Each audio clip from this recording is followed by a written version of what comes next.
Hi, I'm Carlin Borisenko. In early 2020, I was the knitting Democrat who accidentally went viral on the internet for going to a Trump rally and then left the party.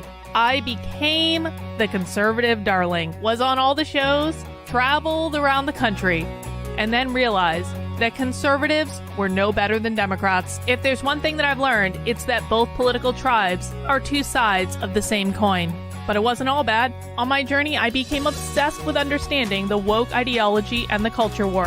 I broke the story of the city of Seattle doing segregated training with its employees. How bad has this stuff become? The city of Seattle has now put out, I'm not kidding you, this is according to Dr. Carolyn Borisenko, who's an organizational psychologist. The city of Seattle asked its white employees to voluntarily spend a day off in a training about their internalized racial superiority. I broke the story that led to the first ever federal lawsuit against critical race theory in the schools. I broke the Coke Be Less White story, one of the biggest anti-woke stories of all time. It got over 30 million views. Coca-Cola's corporate headquarters even had to change their outgoing voicemail. Throughout the past few days, you may have seen inaccurate reporting on the content of our recently launched diversity, equity, and inclusion training program. I exposed the schools in Burlington, Vermont for grooming middle school children live on the internet. They called me an unwoke cult leader for that. And the Vermont Human Rights Commission slandered me publicly as being a hate channel. I even got called a hero in Breitbart for exposing that the Washington Post was writing a hit piece on Christopher Rufo. I have broken story after story after story about what's going on in the public schools, from Cambridge, Massachusetts, to autistic sex education, to the Department of Education in Michigan, literally training teachers all over the state how to groom children. I wrote a book called Actively Unwoke, the ultimate guide for fighting back against the woke insanity in your life. I host a podcast all about fighting back, and I'm downloading all of my knowledge to you on my Substack, carlin.substack.com. The world is a crazy place. We are literally surrounded by cults on all sides. On this show, we're going to do a deep dive into all aspects of the culture war, and I will show you the dark, dystopian underbellies on both sides. Here are the commitments I'll make to you. I will always tell you the truth. I will always bring you receipts. And if you stick with me, I promise you will see the world differently. Welcome to the cult. Please mount that like button for me and subscribe if you feel so inclined.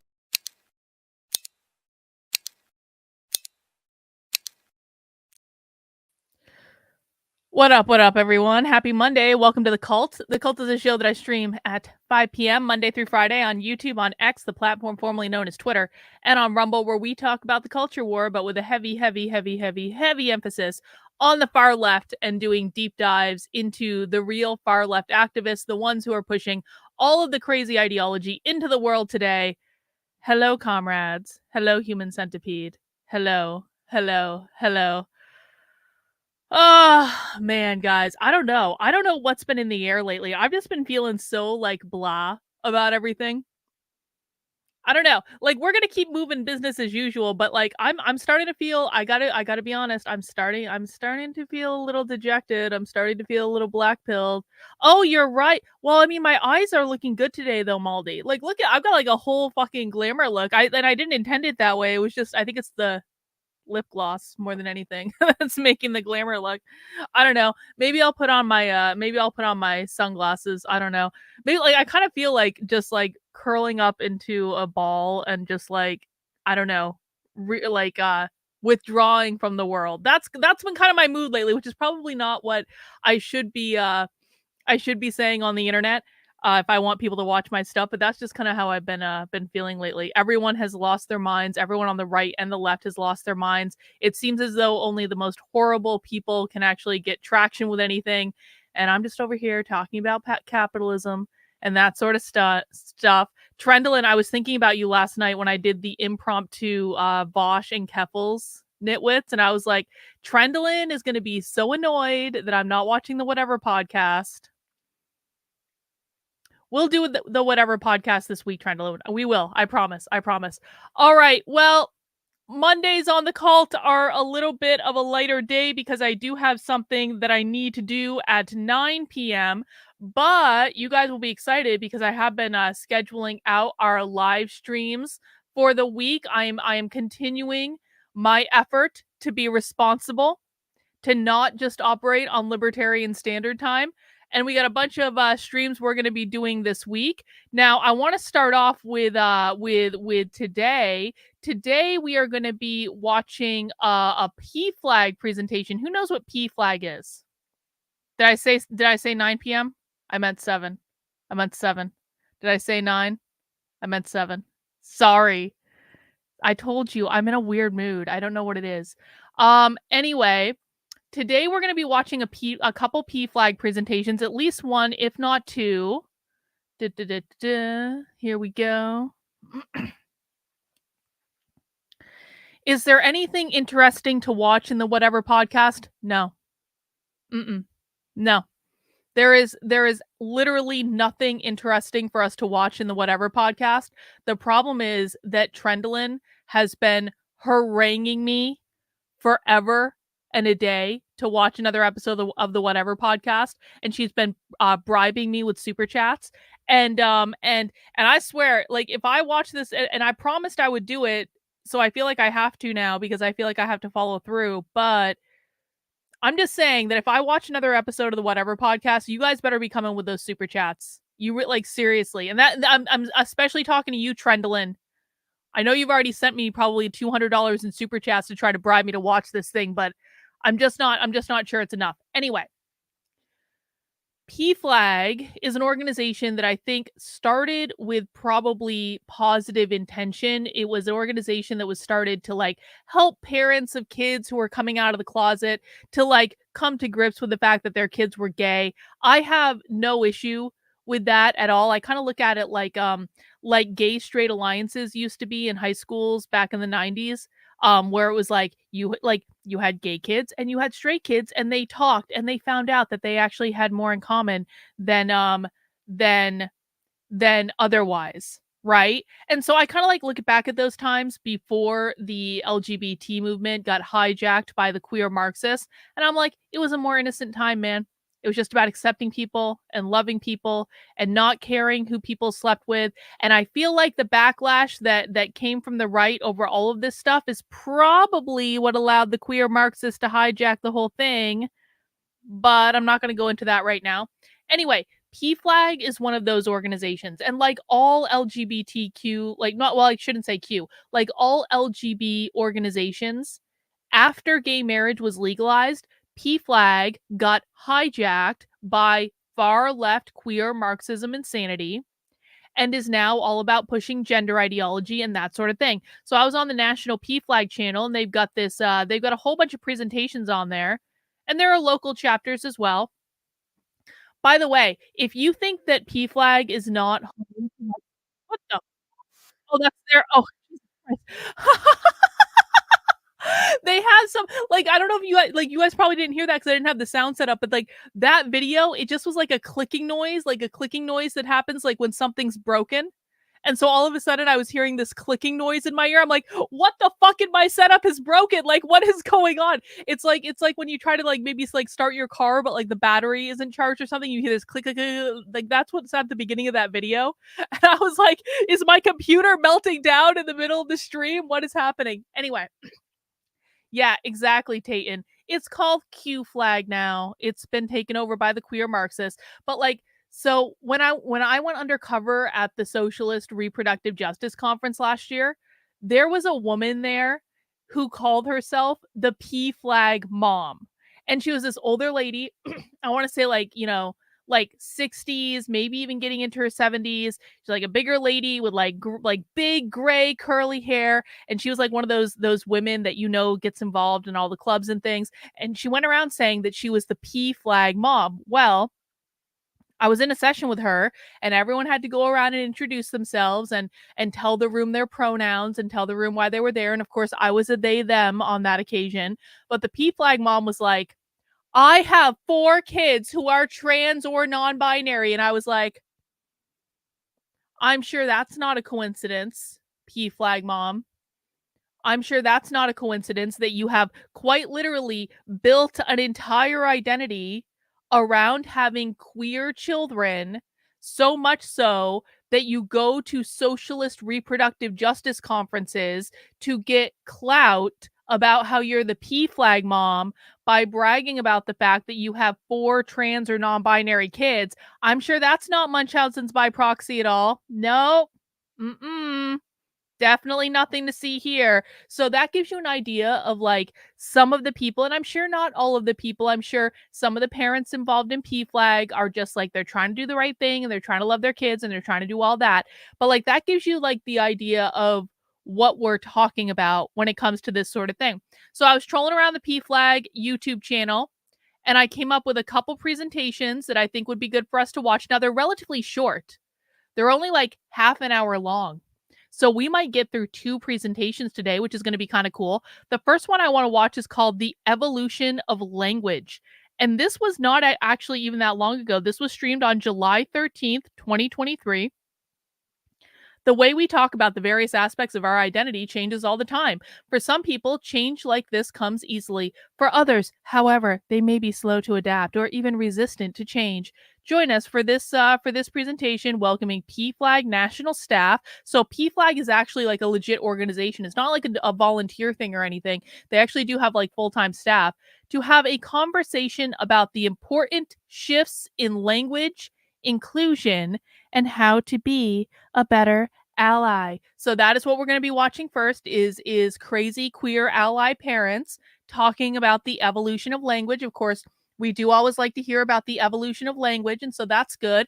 And then when we get done that one, we're going to do another one that was also streamed around the same time back in July.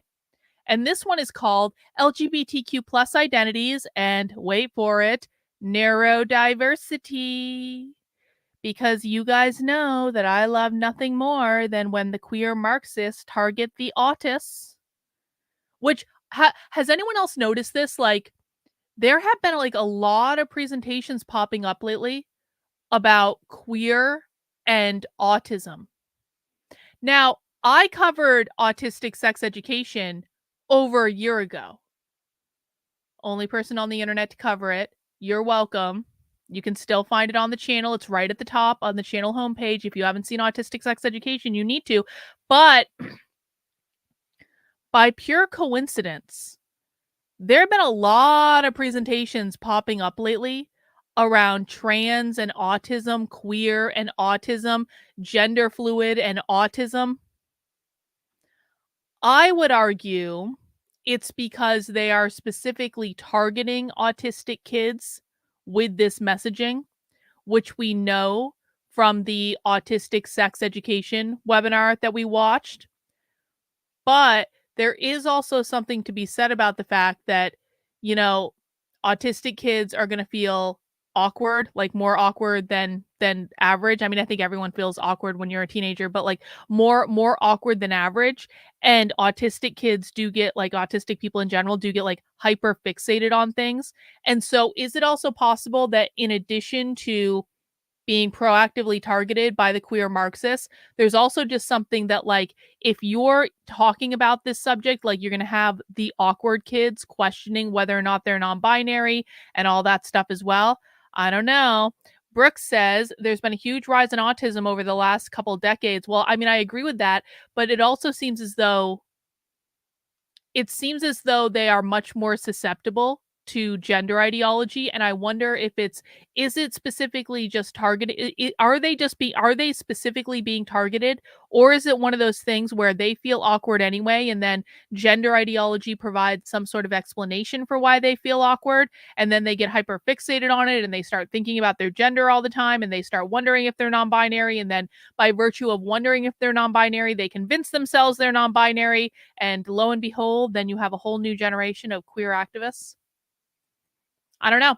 So those are the 2 we're going to try to watch today, guys. We will try to get through the whole thing. Those are only half an hour long each, so we should be able to do a couple of them. But that's not all I have set up because I've been doing some scheduling. Now, I don't have the whole week scheduled out yet, but I do have a couple streams scheduled out so you guys know what to expect over the next couple days. Now, tomorrow, Tayton, I am trusting you on this one. Tayton sent me a video earlier today. And Tayton said, Carlin, you need to react to this video from James Lindsay about woke Islamism. And I was like, Tayton, I don't know enough about Islam to be able to fact check James Lindsay on this. And Tayton said, don't worry, it's not about Islam. It's all about Palestine and queer. So, Tayton, I'm trusting you on this one. If this ends up being about Islam, I'm not going to be happy, okay? Because I don't know enough about Islam to be able to fact check anyone on it.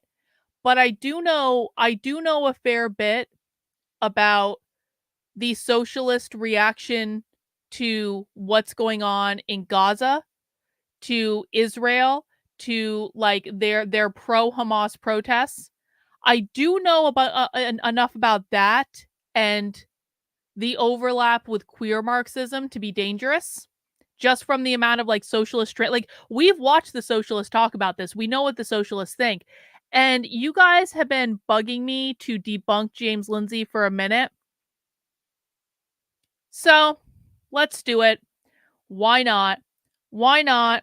If James Lindsay is going to be helping horrible, awful people on the internet who are, quite frankly, lying to their audiences and feeding their audiences outrage porn in order to make money, then it's time to actually assess what James Lindsay actually knows and is hinged into the ground about what the socialist left is doing. Now, as a reminder for people who might be new to me, I'm not just making this stuff up. James Lindsay looks at like academic papers and stuff. James Lindsay doesn't interact with the socialist left like we do. James Lindsay doesn't know who the activists are. James Lindsay doesn't watch the training. He doesn't know what far left activists are saying in the real world. He doesn't know who the true believers are that are pushing this ideology. He doesn't know where it's coming from. This has become abundantly clear to me lately. Just because you know how to read academic papers doesn't mean you actually have practical knowledge based on what's happening on the ground. So tomorrow, and I kind of feel like this is a bad idea, but I'm just going to go with it because it feels like this is like almost inevitable. It feels like this is inevitable. And I'm really disappointed about this, by the way. I really am, because I have so much reverence for what James Lindsay was, but over like the last couple years, he's just morphed into something else. And even though I fully stand by the idea that if everyone fought as hard as James Lindsay is fighting, we would be in a much different position.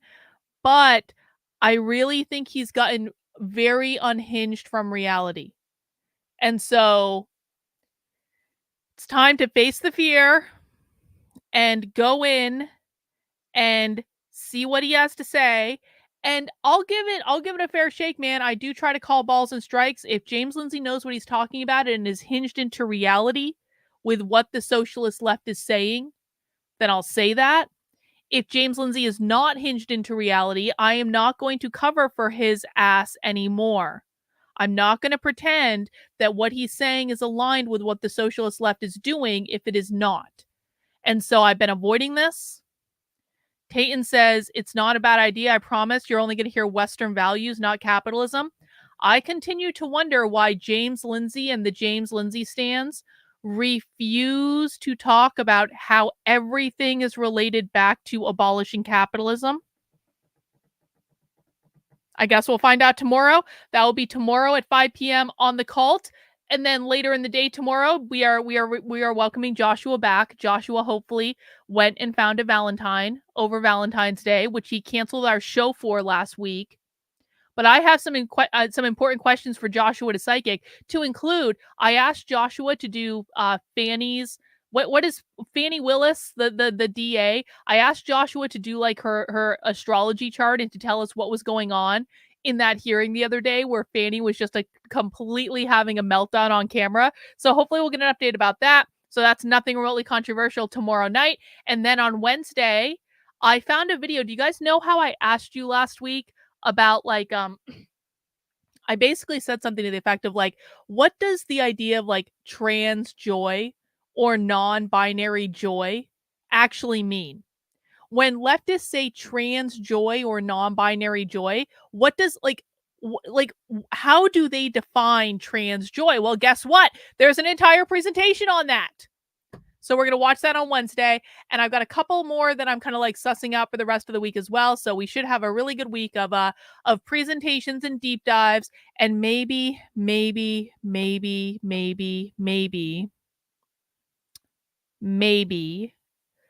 I will do a Nitwits episode with the goddamn whatever podcast.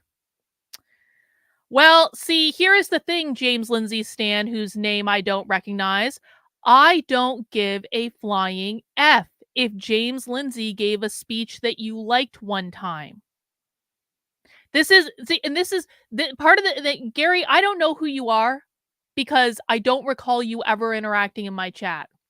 But what I will say is this type of response to me saying that James Lindsay is not hinged into reality when it comes to the socialist left, which pretty much everyone who is a regular in my audience will say exactly the same thing to you. James Lindsay is not hinged into reality when it comes to the socialist left. He may have been at one time, he may not, but he is not now. And I'm getting really sick and tired of the James Lindsay stans who don't follow the socialist left either because you only listen to James Lindsay. And James Lindsay gave a speech that you liked that one time. Listen, man, James Lindsay's a talented speaker. I don't take it away from him. I was at his first ever in-person event. I was at his event in Tampa in 2021 when he first launched those. He's an incredibly talented speaker. I'm not taking that away from him. But just because he says the talking points that you are desperate to hear from someone does not mean that he is hinged into reality. And it's exactly these types of things that I'm getting really, really sick of. Because ain't no one winning if you guys are completely unhinged from reality. If you don't know what's going on, and you don't know who's driving the conversation, and you don't know where these ideas are coming from because you're hanging on James Lindsay's every word as he's reading you a fucking academic paper from 50 years ago, how do you actually expect to accomplish anything? So I will criticize James Lindsay. I think that James Lindsay, I almost called James for Lindsay because I was thinking Moms for Liberty in my head at the same time. I think that James Lindsay has gone downhill ever since he started associating with Moms for Liberty. I think pretty much the entire conservative right has gone downhill ever since it embraced the obvious grifting operation that is Moms for Liberty. Moms for Liberty has caused more problems in terms of developing any real cohesive strategy to fighting back against the left than any other organization that I know of in the country. And I'm not talking about the normal moms and dads that are just trying to show up at school board meetings and do the right thing. I'm not talking about them. I'm talking about the national organization. It has been a sham grifting operation from the very effing beginning.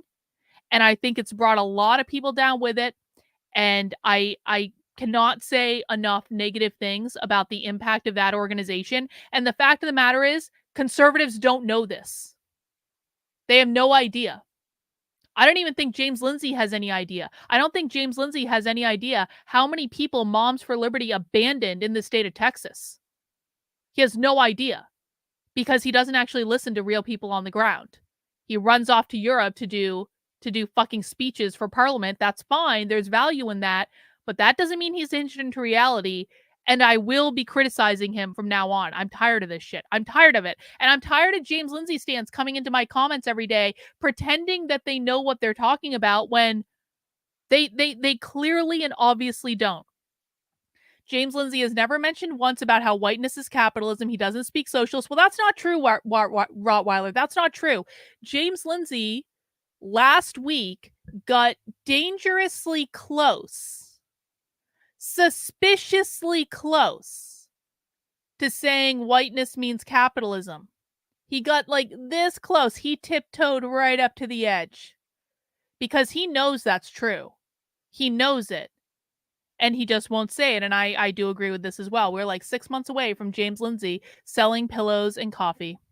It's true. It's true. Anyway, that's tomorrow. We're not doing that today.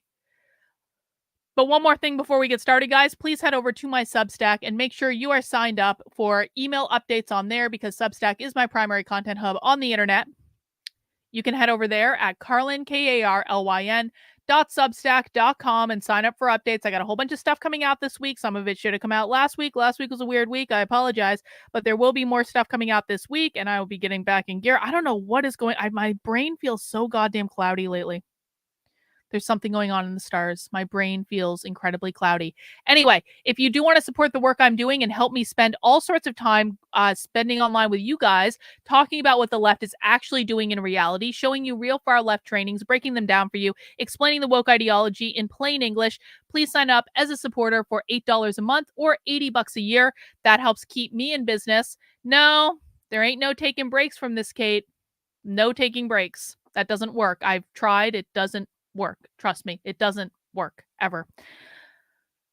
But whatever, that's, if you want to do that, go ahead. If you don't want to, whatever. Okay, let's just get into it. Cause do you really think I haven't had like 5 cups of coffee today already? Do you really think that's okay? I can't. Let's just dig into it, guys, because it's gonna be one of those days and I can already see that. Whatever. It's not the beer. It's not the beer. It's not the weed. It's not anything. It's, you know what it is? It's, did I miss a super chat? Hang on. I did miss a super chat. I'll get those super chats in a second. No, do you know what it is?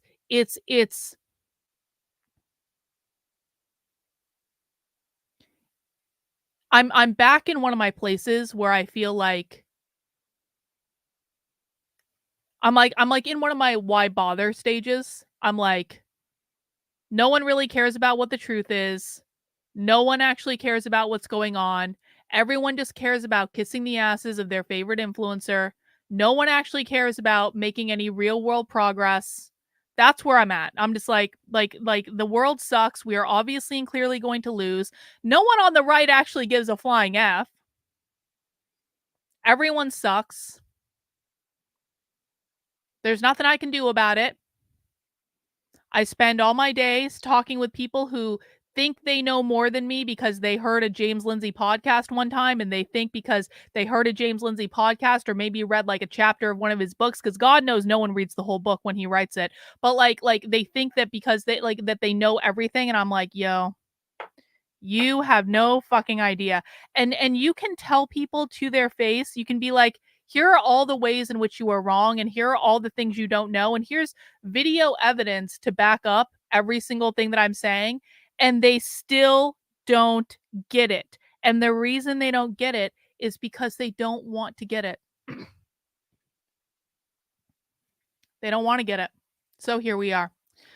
Let's see. Well, I want to say first, thank you, Bot, for becoming another member of the channel. I know you already were a member of the channel, but then you signed up again. I do appreciate it.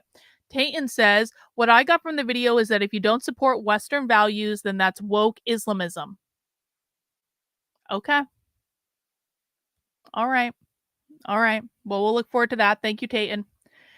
Rottweiler, James Lindsay won't say it's capitalism. He knows he would lose the racist tradcon segment of his audience who still believes it's about race, Christianity, and Western values. I mean, this is like one of the things that like has really been bothering me lately. It's like,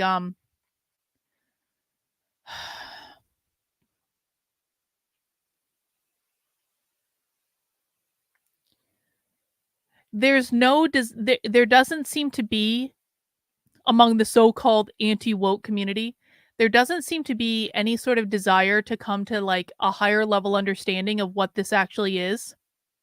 There's a desire to sell books. There's a desire to get Twitter clout. There's a desire to go on shows and pretend you know what you're talking about. But there's no desire to have real discussions about this from like involving people from multiple perspectives.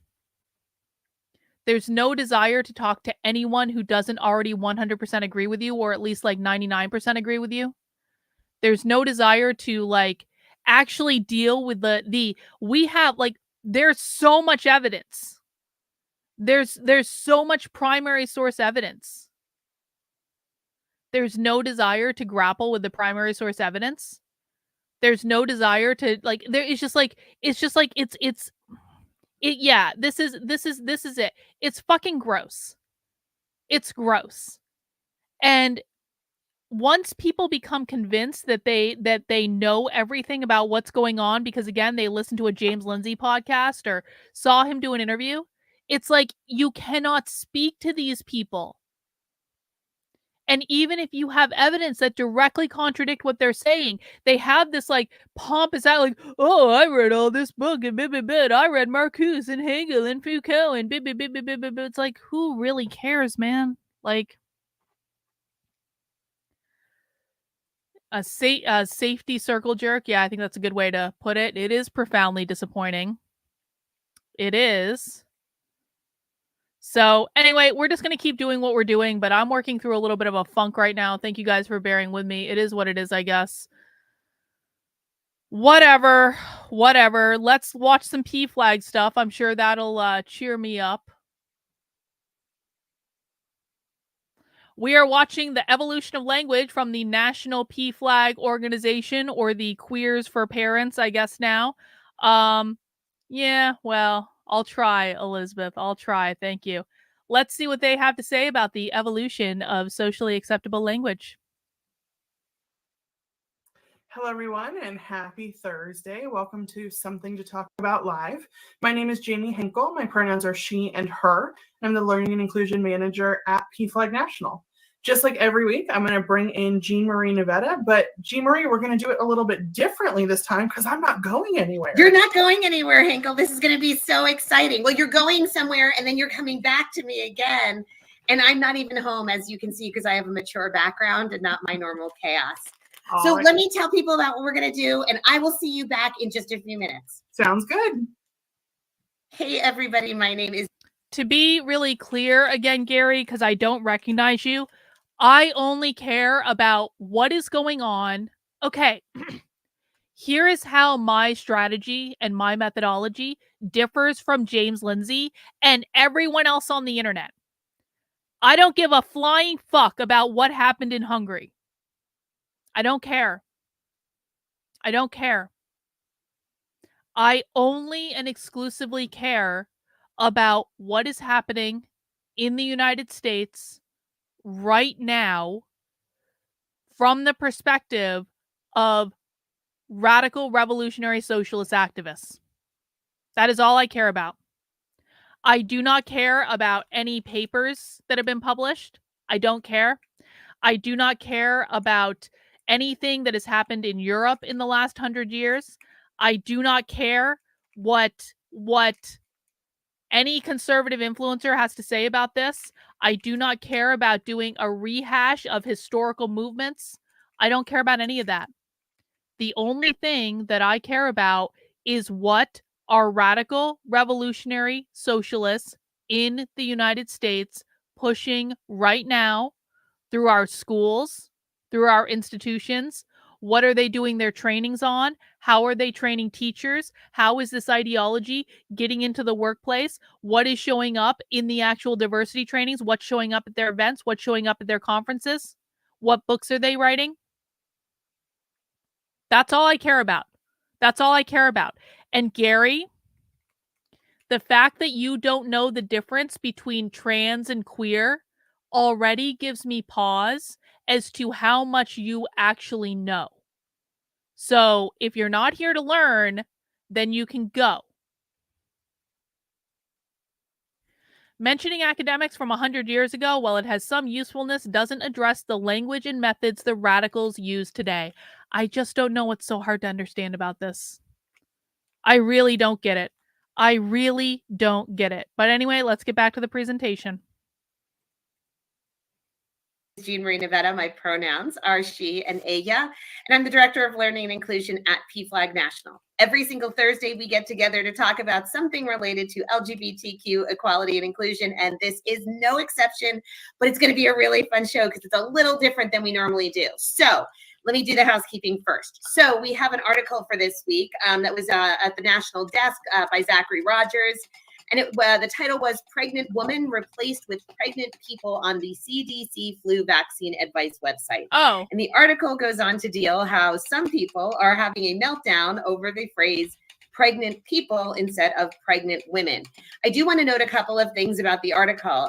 It does note that this change actually happened in 2021, and it's just very recently that people have noticed it. So, okay. I just want to point that out. Because that goes exactly to the point I was making earlier. Conservatives apparently back in July, I remember this happening. Conservatives back in July or like sometime mid last year had a meltdown on Twitter over the term pregnant people replacing pregnant women.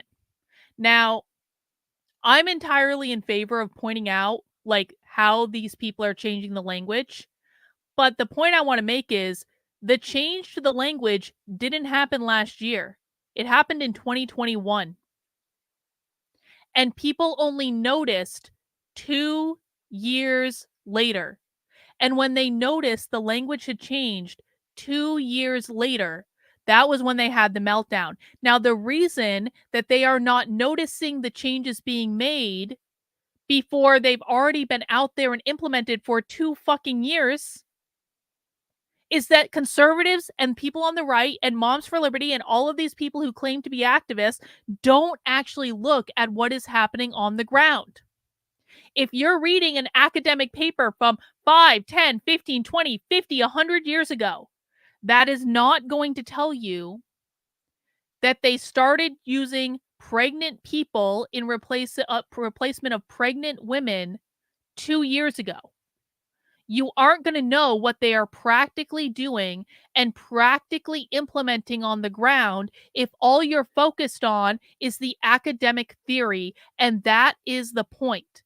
And when conservatives and people on the right are pretending that they just discovered something that happened 2 years ago right under their noses the entire time because they didn't bother to listen to anything that the left was doing, that is indicative of exactly the problem that I talk about. Do you guys know how many people I'm hearing from kind of in the background right now saying, Carlin, it turns out you were right with everything that you were saying a couple years ago. And I was like, oh, really? Yep. Well, I tried to tell you then and you didn't listen. So now you're an additional 2 years behind the curveball because you didn't bother to pay attention to what was actually happening.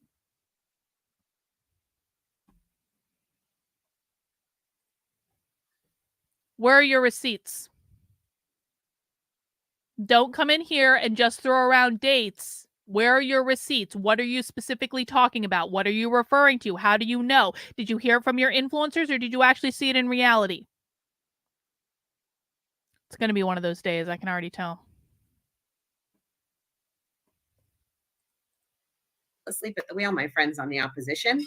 But also, I will also note that there is a alleged medical professional association that is cited in the article, and I do want to call out that that particular organization is not a valid organization. It is actually known for a lot of conspiracy theories, HIV denial, anti-vax attitudes. So I just wanted to be clear about sort of what is happening in this conversation. But essentially, the gist of the conversation is some people are really rattled by the fact. See, this is the typical conservative thing. This is the typical conservative thing where they go, well, you know, Carlin, this has really been going on for a long time. And I say, where are your receipts? What do you know? Where have you heard? Where are you getting your information from? And they go, I've just been watching this for a really long time, and I probably know more than you do because I've been watching it for a really long time. And I say, who are you listening to, bro? And they say, well, I've been, you know, Carlin, I've been watching this a really long time, and I read Marcuse. And I go, oh, so you've got nothing? You've got nothing? CE, can you name one radical revolutionary socialist activist? Yes, I'm putting you on the spot. Yes, we're doing the Socratic method. Can you name one, and I mean one, real, currently active, radical revolutionary socialist activist that is pushing gender ideology into schools today?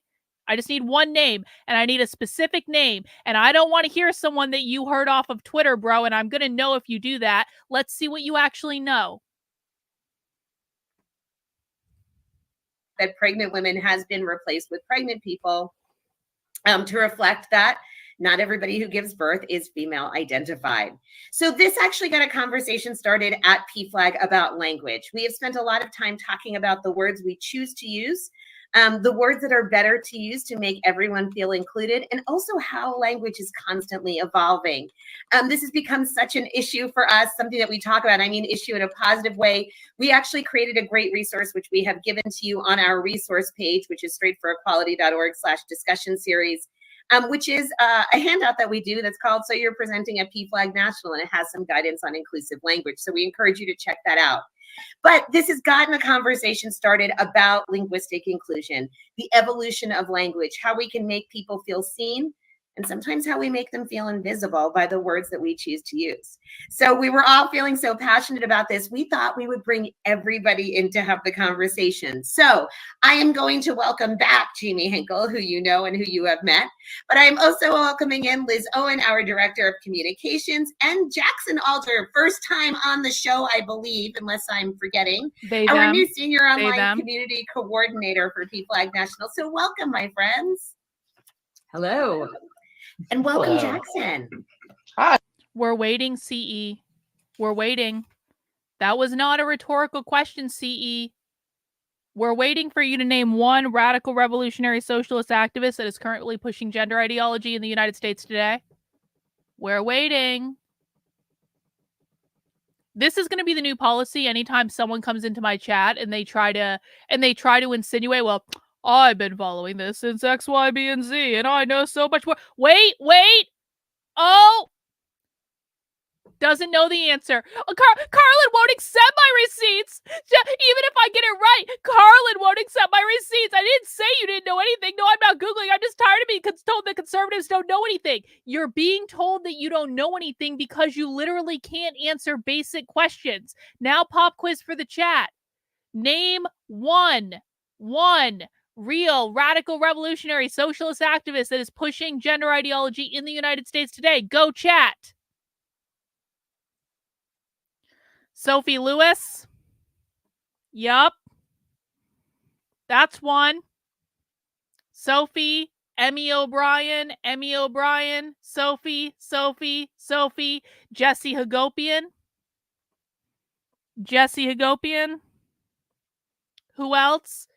Judith Butler. That was like an odd, like, I'm surprised Judith Butler didn't come up earlier. Judith Butler's a great answer. The godmother of queer theory herself. I wouldn't say Angela Davis is pushing gender ideology, Nick. No, Angela Davis is really more about prison abolition than anything else. Beth in with the super chat. Thank you. Social media and mainstream media have radically changed the face of culture, education, and how we communicate. Academic books written half a century ago are not applicable in the modern institutional takeover. Indeed. Oh, Liz. Emily Evans. Yes, a good and unorthodox answer. I wouldn't. You're right about that. We almost watched Emily Evans today, actually, because I've got another presentation from her from that, like, University Women's Association, but I wouldn't have actually thought of her. Yup, the woman in Washington D.C. who's pushing Camo Sparkle. Yup, Glisten organization. Red May. Yup, I'll accept Red May as an answer. Red May is a radical revolutionary socialist group out of Seattle. I would not say that Kimberly Crenshaw is pushing gender ideology. I would say that Kimberly Crenshaw is more like intersectionality and critical race theory. Emily Drabinski. Yup, Emily Drabinski for sure. Haymarket Books. Yup. I wouldn't say Midwestern Marx. Midwestern Marx is more like a grifting op. Anyway, my point is this. To go back to CE's, is CE still here? Let's see. Let's see if CE has stayed and learned something, or if CE is out. No, CE is still here.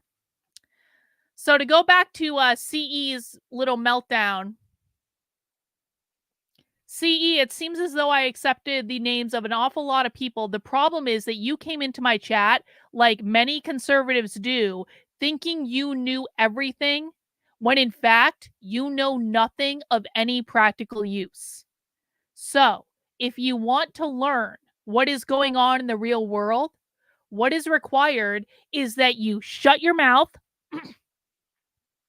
you let go of the pompous fucking holier than thou attitude that conservatives inevitably bring to this when they first start looking at it, and you open your ears and you listen to what is actually going on.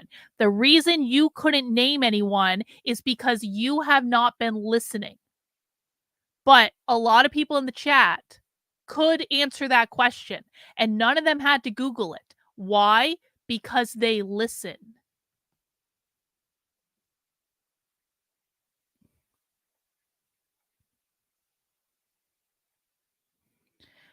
Teachers union. Yep, I would say the teachers union definitely pushes gender ideology. I want some more specific names. I would have accepted Randy Weingarten, by the way. Even though Randy Weingarten is like more of a progressive. But anyway. Your first time at the party. This is It is my first time. Yeah, it's the official one, not the after hours one. We hope you'll enjoy it so much you'll come back for our fake show. Absolutely. Excellent. So let's get started on this conversation. So there has been a lot of conversation about language, and one of the things that we come back to a lot of the time at PFLAG is colloquialisms that have typically been seen as acceptable. Great examples of this are you guys. For those of you on the West Coast like me, the word dude, which is considered a gender neutral. And even when saying things like, hey girl, hey, to a mixed room of people. So some people see these things as harmless. Some people see them as deeply offensive. So I want to get everyone's take on these terms, yay or nay. Henkel, let's start with you. Neither. I know that's not a good answer, but I think that a lot of it has to do with context. And I think that we're going to have this conversation that it is very different to me where in a professional setting, when I am watching a training and somebody says, you guys, to a room full of hundreds and hundreds of people, and when I shoot my childhood best friend who happens to be a cisgender man a text that says, hey girl, hey, as my opening line. Like there's important context to this. And so I think that for me, it is it's a neither, it's a both and it just really depends on sort of where you're sitting and the space that you're occupying and whether it is a long-term relationship, whether it is a professional setting, whether it's somebody you've just met, whether it's somebody who's actively told you, I don't like that phrase. Like, I think that it all depends on context for me personally, at least. I like that. Jackson, what's your take? I would have to agree with Jamie. And I personally don't use these colloquialisms. I stick with, being from the South, I use y'all all the time. I am a y'all user. And folks, friends, I pretty much stick gender neutral, but I do think it is context-based. I have to admit that I couldn't find anything that worked for me, so I've gone with kittens because who doesn't love a kitten? And it is neutral. Liz Owen, hopefully you're going to disagree. Wait. Does anyone think that calling someone a kitten is gender neutral? I can't imagine calling a man a kitten. That doesn't feel right. If you guys have opinions about who will say capitalism first, let us know in the chat. Will it be Jamie, she, her, Liz, she, her, Jackson, they, them, or Jean Marie, she, Ella? Let us know. Agree with us so I can have. I'm gonna call my husband a kitten later and see how that goes over. No, I'm not. That would be so weird. No, I'm really not. Have some conflict here. Can you fake your I vehemently disagree. I don't disagree. I'm sorry. I'm actually on board with this. I will say that I'm much more aware of these changes of language now, and I do find it much more jarring when I hear other people using them because I'm so aware that I'm just aware of the rooms that I'm in and the spaces that I'm in. And so when I do hear someone using them without having asked for any context or to provide that context or being asked to provide that context, I do find it jarring. And I will also say that the term y'all actually used to really bother me. I found it to be very casual for a work setting. And I have evolved my own feelings on language like that to realize that it has come to be an inclusive term, that there are good uses for it in work settings. And so I've also evolved on things like that too. The South has won on this one. You've definitely won on this one. So, and I think it's really interesting that all of us talked about context. Part of this started for me. I was actually at a conference last year, and the speaker was phenomenal, but she kept referring to the room as you guys, to the point that it became such a distraction for me. On my notebook, I started doing tick marks every time she said you guys, and I stopped after 30. And it made me realize that this wonderful speaker who had so much good content to offer. Bullshit. I do not believe that for one. As someone who has done conference speaking, I can't imagine a scenario in which someone who is on a stage, like with any significant audience at a conference, would say you guys more than 30 times. She's making that up. Things that didn't happen. I heard almost nothing because it had become absolutely maddening for me. And I have to say, she actually was fairly aggressive about the fact that she had no intention of not using you guys and that I needed to lighten up. Good. So I'll never see her speak again. So who was it? That's I want to see her speak now. So I want to know if you've tried to stop using them, because I think all of us have talked about context and being aware. How did you do that? And what are some of those alternatives? So Jackson, you mentioned y'all. Are there any other things that pop up for people? Friends, folks, those are my two go-to. And I did used to say, hey, you guys, or hey, girl, hey. And same with Jamie, context, it still happens sometimes with close folks. But it does take a little adjustment. But that's part of language, is that it's always evolving and growing and becoming more inclusive. And that, I think, is one of the best things about language.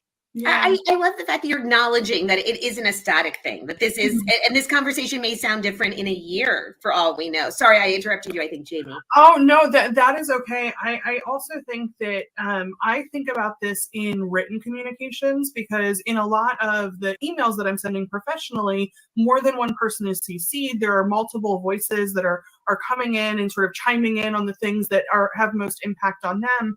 And I have started to think about every single time, do you address it to everybody that's CC'd? Is it a, hey, everybody, happy Tuesday? Like I try to not assume those sorts of things. And I will say, in written communications, it's another thing that I have what's perceived to be a gender neutral name. If something is addressed to me professionally as Mr. Henkel or Dear Sir, I immediately know that it's cold. I don't have to put priority on that, because my pronouns are on my professional bio on more than one website. It's on my email signature. It is on my LinkedIn profile. It is on my, it's everywhere. And so if you are addressing something to me as Mr. Henkel, you clearly haven't done your homework.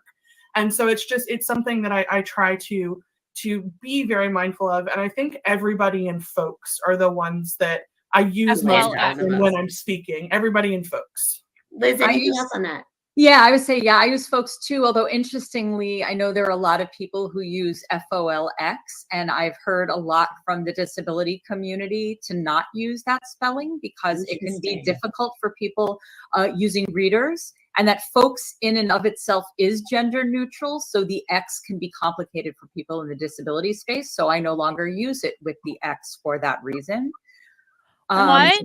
Folks with the X is now out of style? I had no idea. It used to be that folks was like this, but now this is apparently offensive to people in the disability community. We really do need to get more into disability studies at some point. Fascinating. And of course, language evolves. Otherwise, my pronouns would be thee and thou. I think about this frequently, that this, the use of they and them, this constant barrage of, it is not a singular pronoun. Okay, it actually has been for centuries. And every time you say, ooh, someone left their keys on the table, you have literally used there as a singular pronoun. So we do it, we just don't get mad about it until we realize it's about people we don't support. And then it becomes something else. Exactly. I love that dictionary.com had actually tweeted out a couple of years ago in response to an actor who was being ridiculous. They pointed out that Shakespeare, Chaucer, Jane Austen all use they and them as singular pronouns. This is not new. So anyone who's crying about grammar, literally doesn't know their grammar. So Liz, I want to talk about these meltdowns a little bit, and where they're coming from, because I know one of the things that I've seen you doing at PFLAG is evolving the language that we use to talk about things. The ways that we discuss things even 5 years ago are definitely different. And I've seen you starting to make some of these very affirmative choices, sort of like the pregnant people or people who parent or things like that. So this week's article really went into the meltdown by some people, I would say on the far right, around this. So let's talk about these changes, because they didn't come automatically. We did have conversations about some of them. Do you think changes like this are warranted, and why, if you do? I absolutely think they're warranted. And I think some of it is about, for us as PFLAG National as a whole, it's about organizational relevance, which I do think comes into play when you have these conversations. And really, it's the true of any community that wants to continue to support, that purports to want to continue to support the people they have always supported. If you are hearing from that community that anyone in that community is somehow being excluded by any language you are using, in order to continue to do the work you need and want to do, and to remain relevant to do that 6 work, months ago, you need to evolve with it. Evolution is not easy. Nobody said change is easy. Change is rarely easy, but if it is change that is good and worth it, and that will advance a mission or advance benefits to other people, I sometimes get frustrated by, but try to push my frustration to the side, by this pushback of it's too hard, I can't possibly. There are so many ways in which we constantly change our language up to do these things. So I think in order for us to remain relevant, inclusive, and really continue to support the people we want to support, it has to evolve. Yeah, I think that it definitely does. And I think, to your point, that it's not easy. It's almost like they're struggle sessioning themselves. It's almost like PFLAG is struggle sessioning itself to become more queer. Do you guys notice this?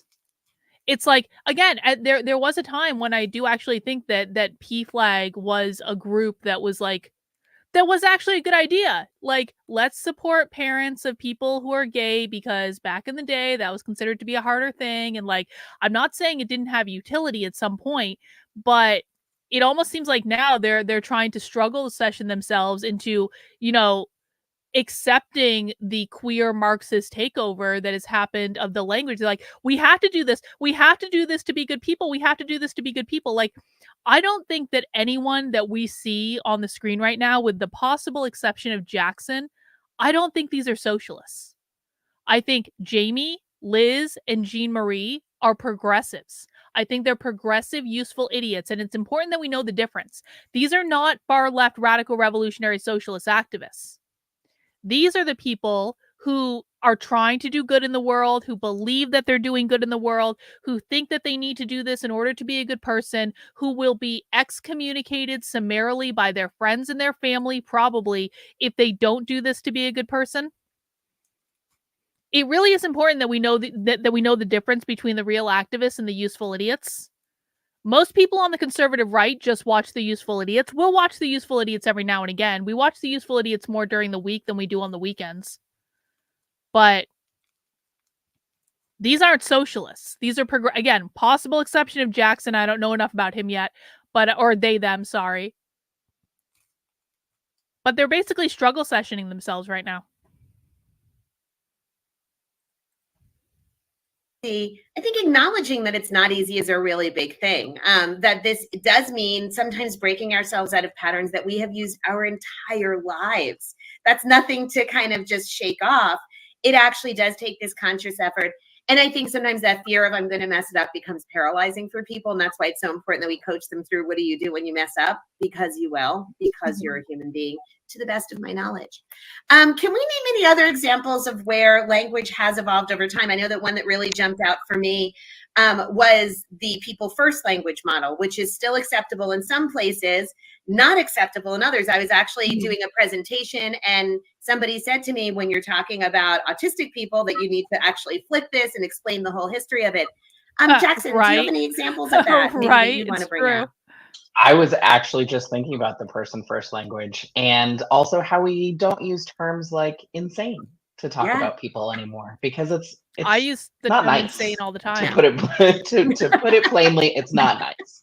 These people Or are things like insane. differently abled or handicapable, or languages like that to talk about people with disabilities. Like we've evolved and learned from folks in those communities who say, "Hey, please don't do that.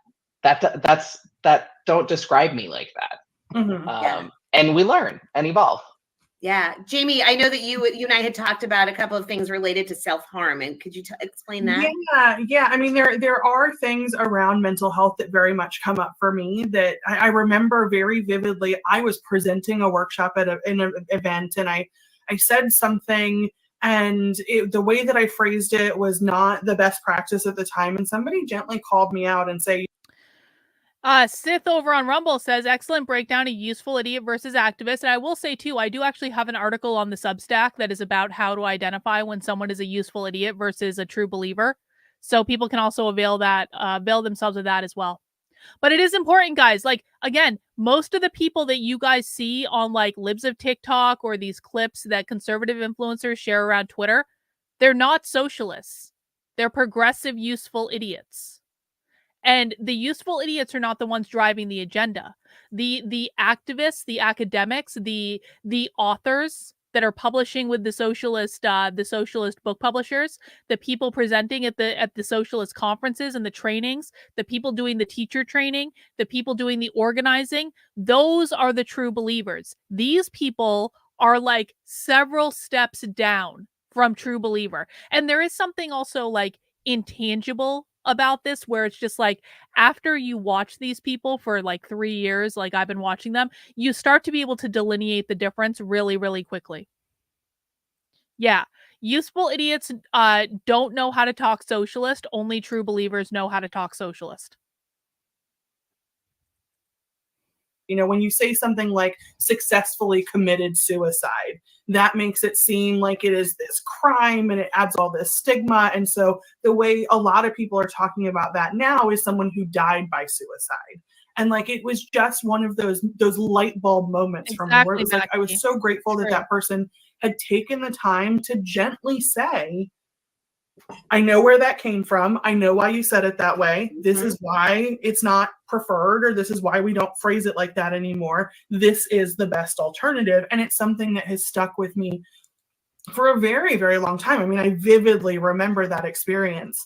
And I think, so I'm somebody who lives in Portland, Oregon, and just like many major cities in the United States, we are experiencing a pretty significant problem with tent cities and people experiencing homelessness. Hearing that shift in language from a homeless person to a person experiencing homelessness or a houseless person is something that I am seeing right now in my community, and seeing that evolution and seeing how it changes. Why do you guys think they're evolving the language to be homeless person to houseless person? Any thoughts on why they're doing that? Why is the left evolving exactly? Why are they changing from homeless person to houseless person?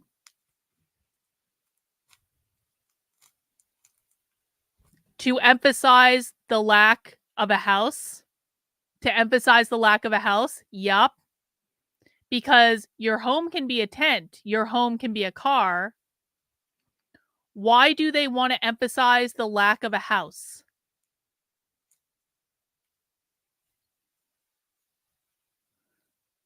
It's not about abolishing private property. Don't just throw out buzzwords.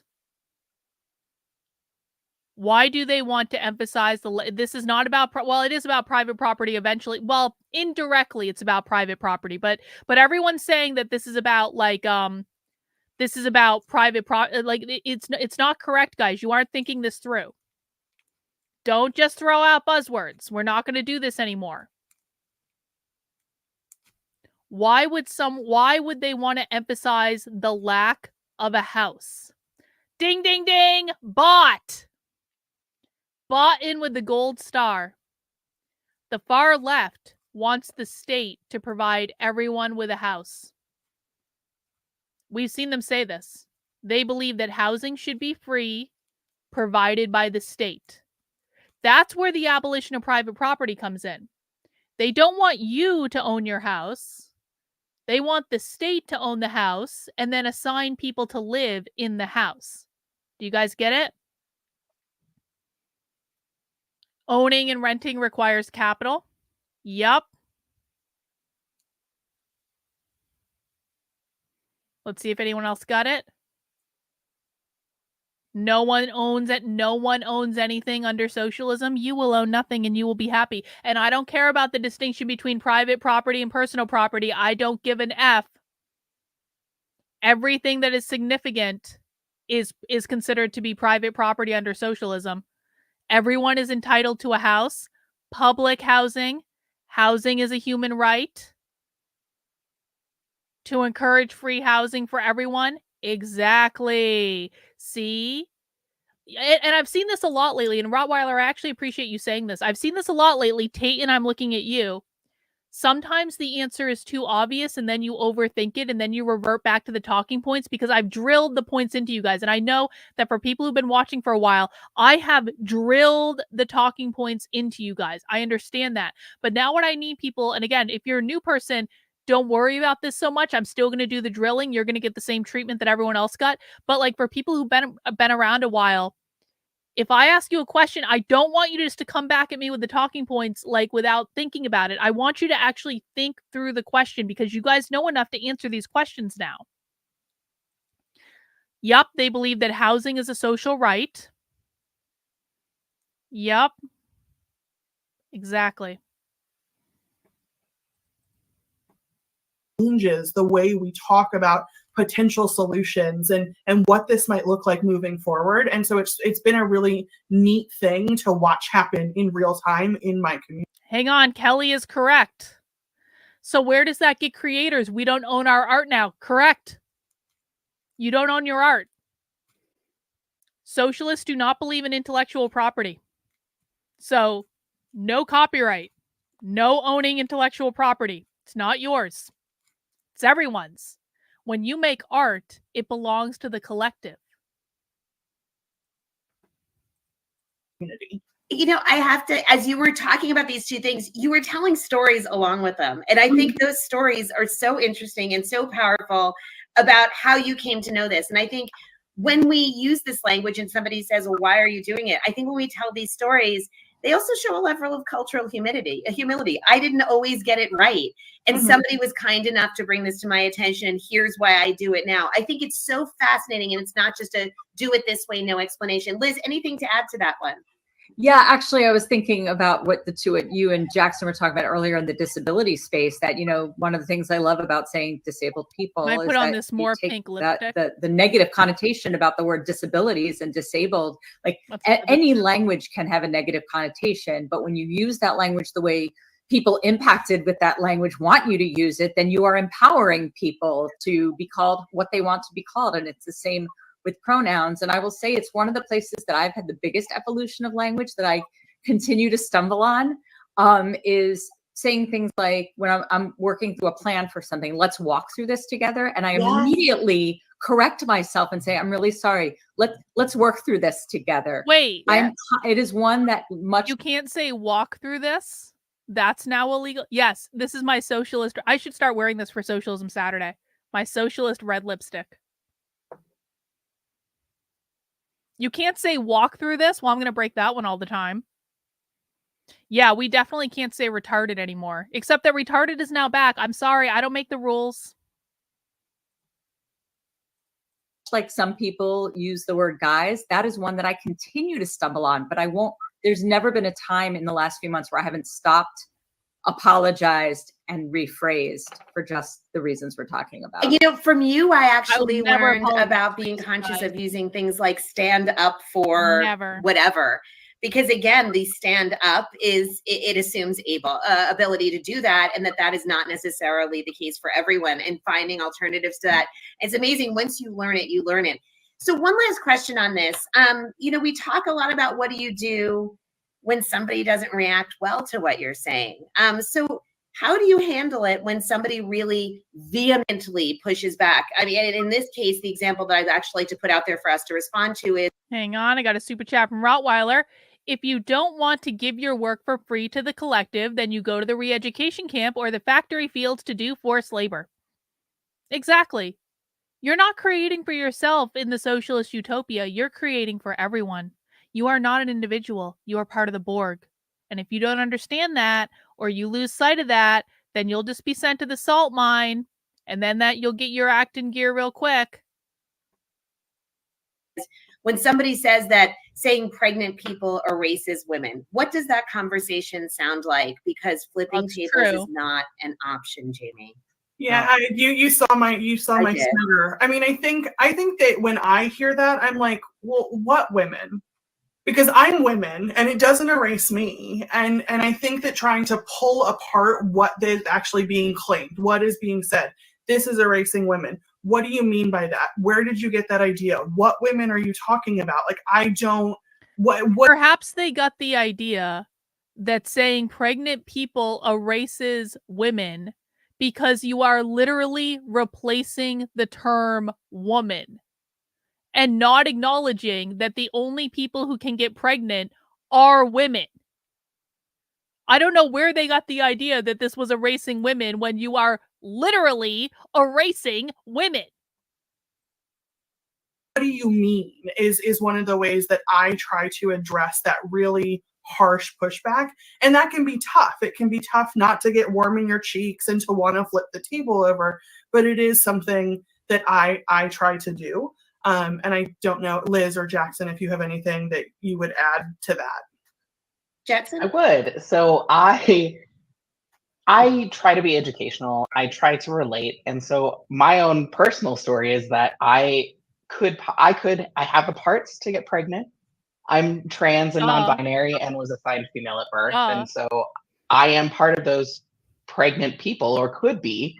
And I try to use that as kind of the education of, you know what, I'm not a woman. You can look at me and you can see not a woman. And I don't know about that. So this is being more inclusive for me and folks like me. And that, how is that bad?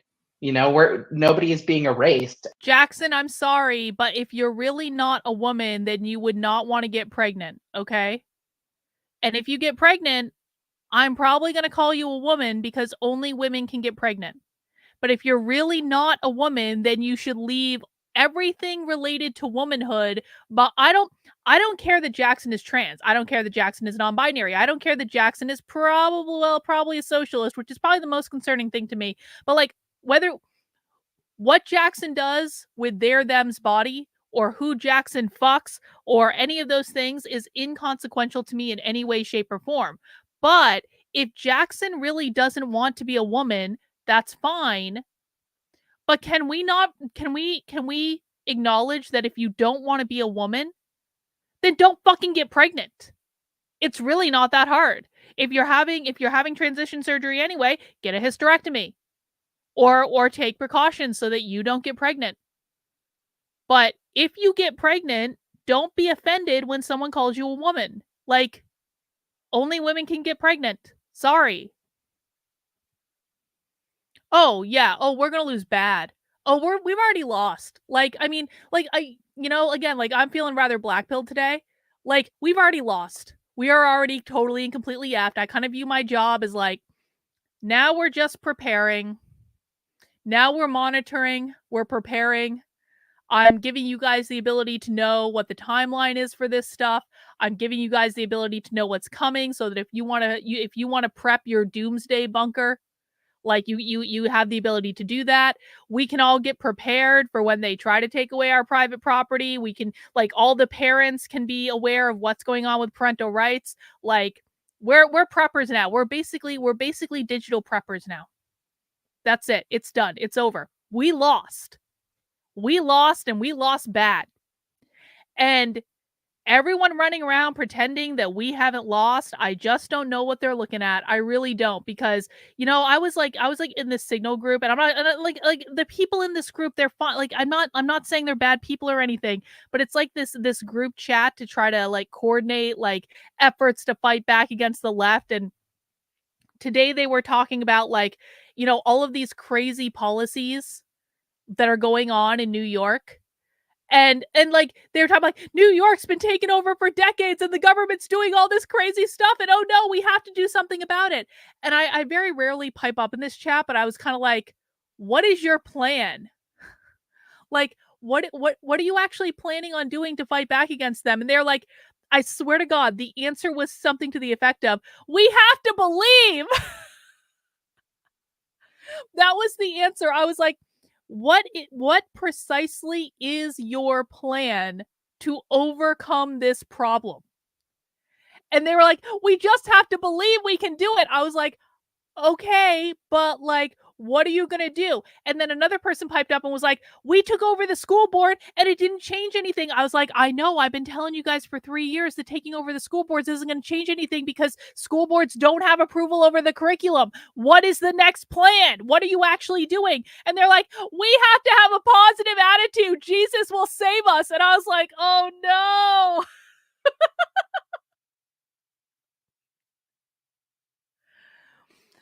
I was like, no, Jesus ain't gonna save us. The Lord helps those who help themselves, all right? Yeah, their answer is to do a rain dance and scream at the sky, and I'm just like, we lost. We lost badly. We lost. They won without any of us putting up a goddamn fight. And at some point, you really do have to say, like, you know what? You guys played a better game than us. You did the work. We didn't do the work. You got it in under our attention span. Good for you. You wanted it more. This is the reality of why the left will inevitably win. They want it more. They're more organized. They're more focused.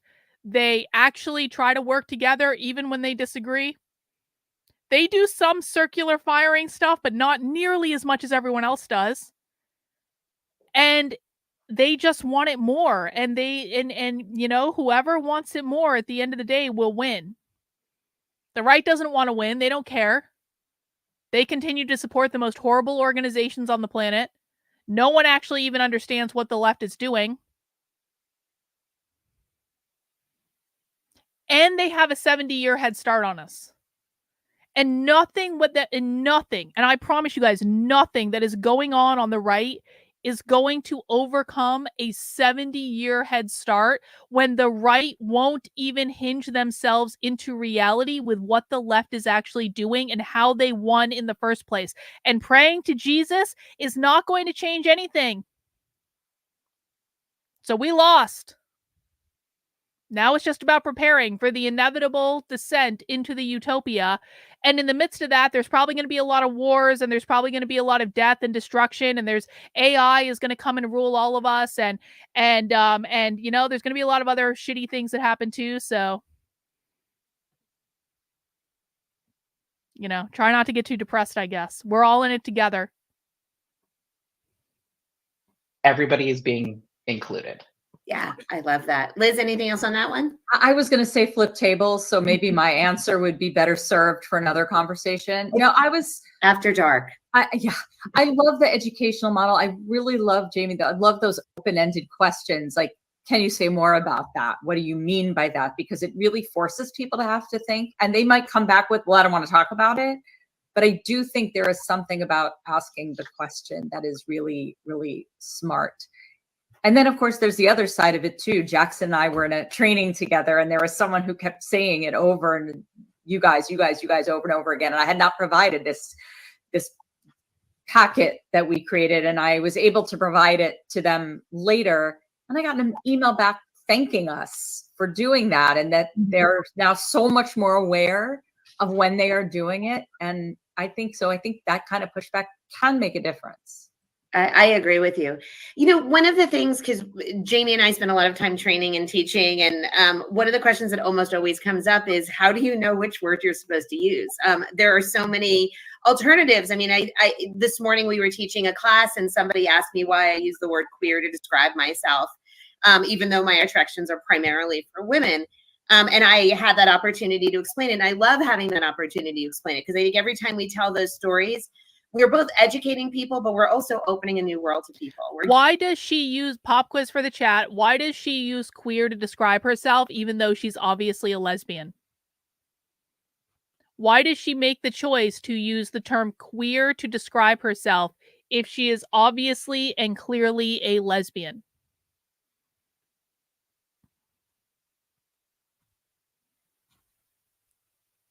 Because being queer is a political identity. Queer is a political identity. Queer means, well, I don't know that she's definitely a progressive, but like queer is a political identity. You can be both lesbian and queer, but they're not the same thing. Queer is political. Well, I think this is actually a good point, Maria. She probably does it to belong, because you will get more acceptance on the left if you identify as queer. Anyone can identify as queer. She believes in far left politics. She's not a radical, but she's on the spectrum of radical.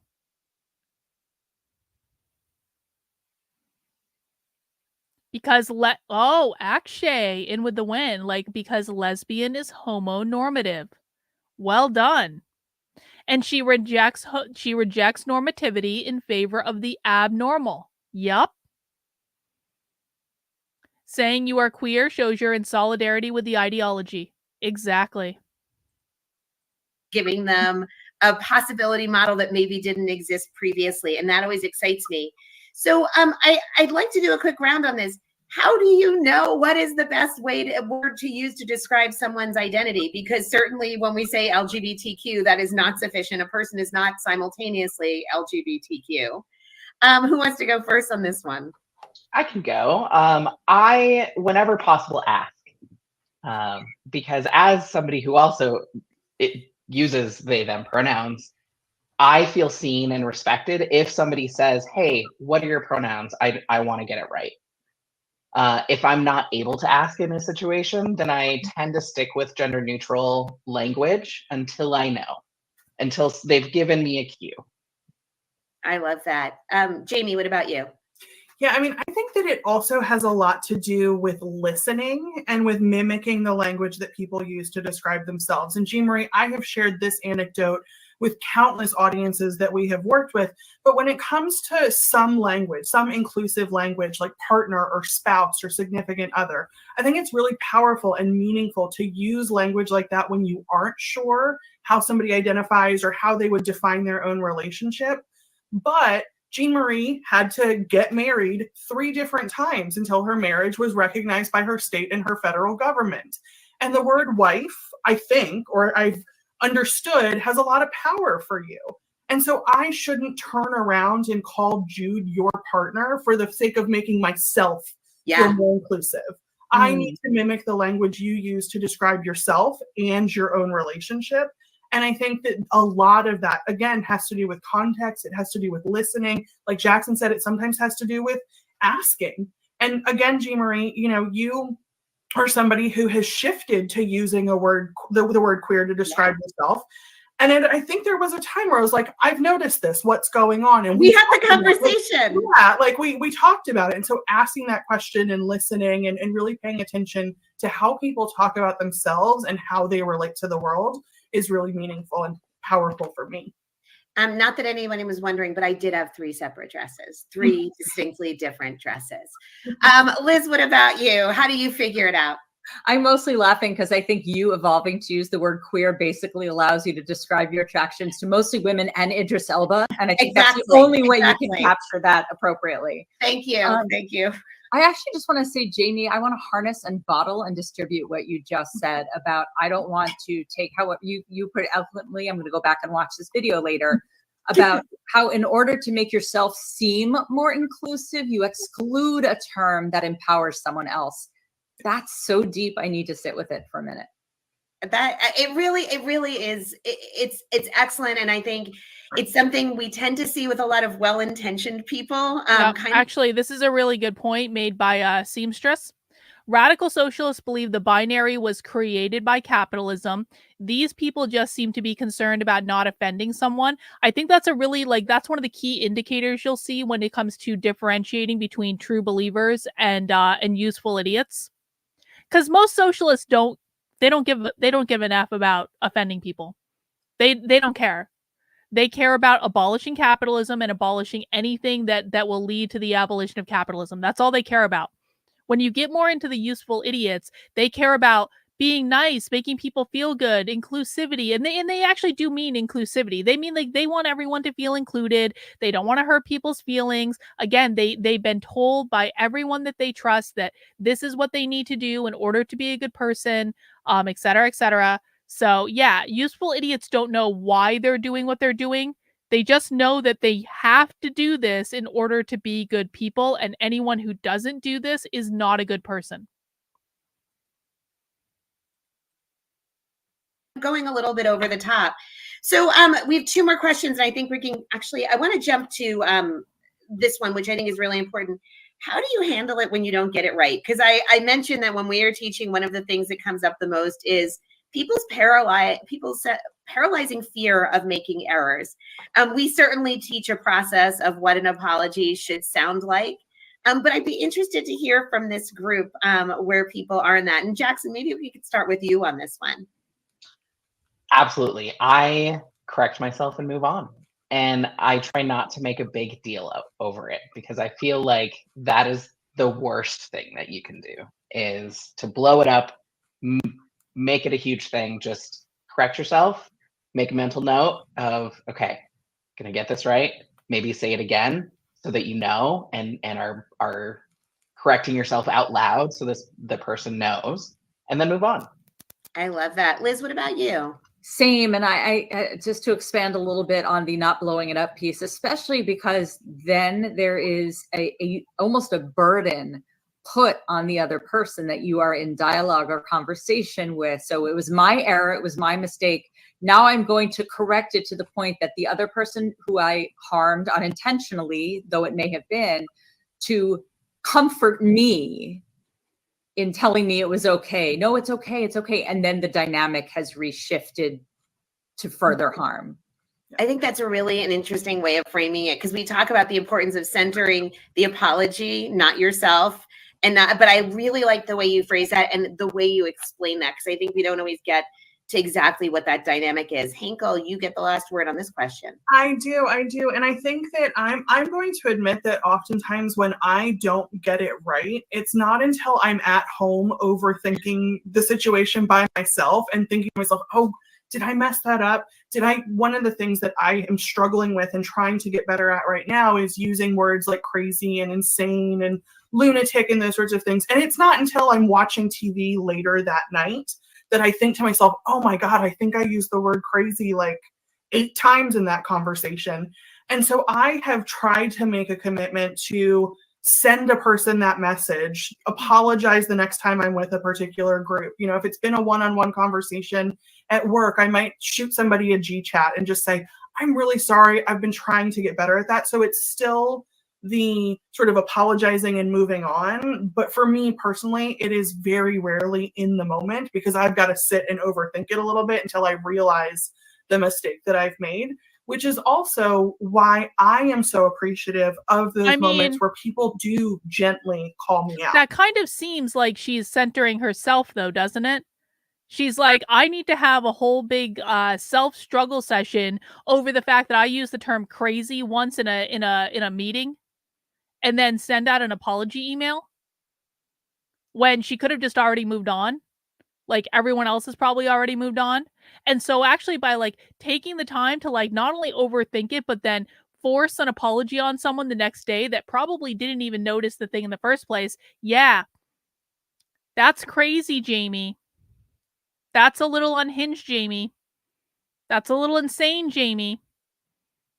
That makes you look crazy, Jamie. I'm not saying I'm going to send you to the nut house or anything. That would be very uninclusive for me to say I'm going to send you to the nut house. But it's a little crazy that you're spending this much time thinking about the fact that you said insane in a meeting. and they gently say, hey, we don't talk like that here, or this is why you should phrase that differently. Like, I appreciate it so much in that moment, because I'm somebody that doesn't often recognize the mistake until a day or two later when I'm trying to fall asleep and overthinking a conversation that happened a couple days ago. I first of all, I want to, on behalf of all introverts who are listening to you talk about thinking about it hours later, thank you for saying that, because we all do that. And it is a horrifying experience as you count the hours until you can apologize live. No. But I really appreciate what all of you are saying. And I think I appreciate the fact that everybody here has conceded we haven't always gotten it right. And that this is a journey for all of us, and that we are figuring it out as we go along. I think there really is an importance to giving people grace and that gentle calling out versus going on the attack the first time, because it really can be that moment that determines if somebody's going to get it right next time, or if they're going to build up a resentment to this conversation. So I am really grateful to all of you for having this conversation. We were really excited about it. We normally don't sort of bring everybody on staff in to do this, but I thought each one of us were bringing a different piece of the discussion, and that makes it a lot more fun. So thank you all for doing this today. I appreciate everything you do, and especially what you've done in sort of forging this conversation in the communication space and in the learning space, where I think a lot of people absorb it. Thank you, Jean Yeah, Marie. thank you. Thanks, everybody. I guess we will be back next week. I guess that's it. Well, let me see. Let me do a check of the clock. Okay, it's 6:30 now. I think we're gonna call it a day, because here's the thing: we could watch the next stream, and maybe we will at some point. I've got it on the watch list. We could start this LGBT identities and neurodiversity thing, but like, we aren't going to be able to finish it. We aren't going to be able to do a good analysis of it. So yeah, we can watch the other one on another day. I think this is a good place to pause for right now. And also, and no capitalism, because those were progressives. Every once in a while, progressives will say capitalism, but usually it's just it's usually not the progressives that do that. So well, not right now. Trendlin, that stream is going to be forever. Okay, relax. But guys, I do have a supporter call that's going to be starting in half an hour at 7 p.m. If you would like to come and chat on a private Zoom call with me and many other of my supporters to talk about really whatever you want to talk about, or ask me questions, or just hang out, or talk to normal people who aren't sucked into this ideology, what you need to do is head over to the Substack, Carlyn, KARLYN.substack.com. And what I want you to do is go to the Unwoke Roundup email that's in the middle of the page right now. And you want to scroll all the way down. If it will load in the browser. Why isn't it loading? Why aren't you loading? Email. There it is. Scroll all the way down to the bottom. And underneath this red box, you are going to find links for our community Zooms. We do community Zooms on Mondays at 7 p.m. Eastern and on Wednesdays at noon. You have to sign up to be a supporter for $8 a month or $80 a year in order to get access to it. You're also going to get access to the supporter Discord. You're going to get a 10% off coupon in the Unwoke Art merch store.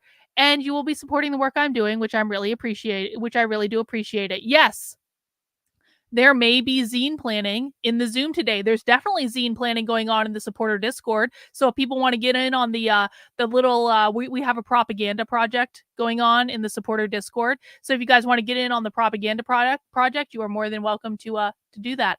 But for right now, I will take my leave, and hopefully I will be back in a better mood tomorrow. At least my lips look very red because I put on some of this red here lipstick while we were on the stream. So that's good. Guys, I'll be back tomorrow at 5 p.m. when we will be, when I will be not getting myself into trouble at all by finally listening to what James Lindsay is saying now and seeing if what he says is hinged into reality at all. That will be at 5 p.m. Eastern time tomorrow. In the meantime, take care, guys, and we'll see you soon. Bye.